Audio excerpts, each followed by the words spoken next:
let's talk about founders for a second, but in the startup context. Mm-hmm. One of the more common questions that people ask successful VCs or investors is, what do you look for in a founder? So I'm just going to ask you that. Like, what are the things that you look for in founders, or the red flags that disqualify an investment or a founder? Yeah. So number one, intelligence. You got to be smart, which means you have to know what you're doing to some level. And that's a fuzzy thing, but you talk to people and you kind of get a sense of, do they know what they're doing or not? Do they have insight? Do they have specific knowledge? Have they thought about this problem deeply? It's not about the age. It's not how many years they've spent, but just how deep is their understanding of what they're about to do. So intelligence is key. Energy, because being a founder is brutally difficult. It takes a long time. And in the long run, the people who succeed are just the ones who persevere. So if someone runs out of energy, or if they're doing this in some hesitating preliminary way where they're looking for constant positive feedback, or if they're easily thrown off course, then they're not going to make it to the end, especially in the highly competitive startup context. And then finally is integrity. Because if you have someone who's high intelligence and high energy, but they're low integrity, what you've got is a hardworking, smart crook. And especially in the startup world, things are very dynamic. They're very fast moving. People are very independent. So if somebody wants to screw you over, they will find a way to do it. And fundamentally, ethics and integrity are what you do despite the money. If being ethical was profitable, everybody would do it. So what you're looking for is a core sense of values that rises above and beyond the pure financial incentives.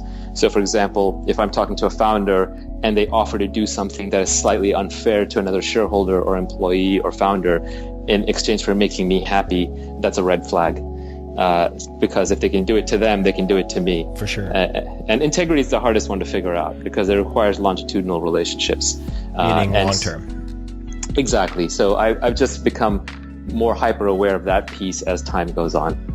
But those are kind of the three things that I look for. And then I would just say, a thing that isn't really about success, but is more just about personal time is when you invest in somebody or you work with somebody, you start a company with somebody, you're signing up to spend the next decade of your life having them in your life. Right. And so you just have to make sure you actually genuinely like these people. You don't consider it work to have to answer a phone call or take a meeting or spend time with them. If it's exhausting, if they're downers, if they're negative, if they're difficult, no amount of money is worth it. You and I will both die with money in the bank. And so it's not about money at this point. It's about, do I want to spend my scarce time, resources, mental energy, spirit, interacting with these people? My favorite founders are actually the ones who I learn from.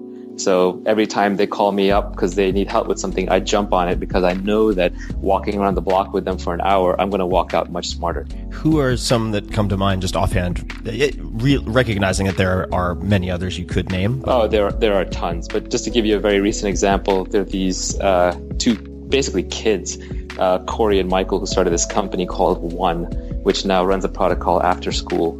And they're young. I think Corey was 19 when they started the company. He might have been 17. How do you spell One? It's just O-N-E. That was the name of the company, but they have different products. And Michael Callahan is his co-founder. And these guys are just brilliant. They're young, they're kids, but the level at which they think about the depth that they put into social products is absolutely mind-blowing. Another one is Ryan Breslow. I recently invested in his company, started a company called Bolt, which does stuff in the financial payment space. This founder has assembled a crack team of engineers out of Square and Twitter and Stripe, and he's done very little so far. He's a very young guy. And then when I asked to invest in his company, or I was getting to know him, he reference checked the heck out of me, at every step of the way.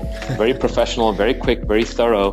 But he did more diligence on me than I did on him. How did he do that without being a pain in the ass to people you know? Because I know people, for instance, they're entrepreneurs I shall not name, who try to pitch me and they have like 30 people. They just bombard 30 of my friends to try to get to me. And it's a complete turnoff if they're just using kind of brute force. How did he do it the right way?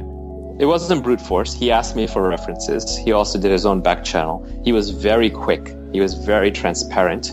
And then he actually compiled the feedback he had gotten on me and gave it to me. Oh, wow. as if he had done a peer review of me and he thought I should have the data. And I was so blown away by his professionalism, especially for such a young person. He's just probably 1 or 2 years out of school, maybe a little bit more.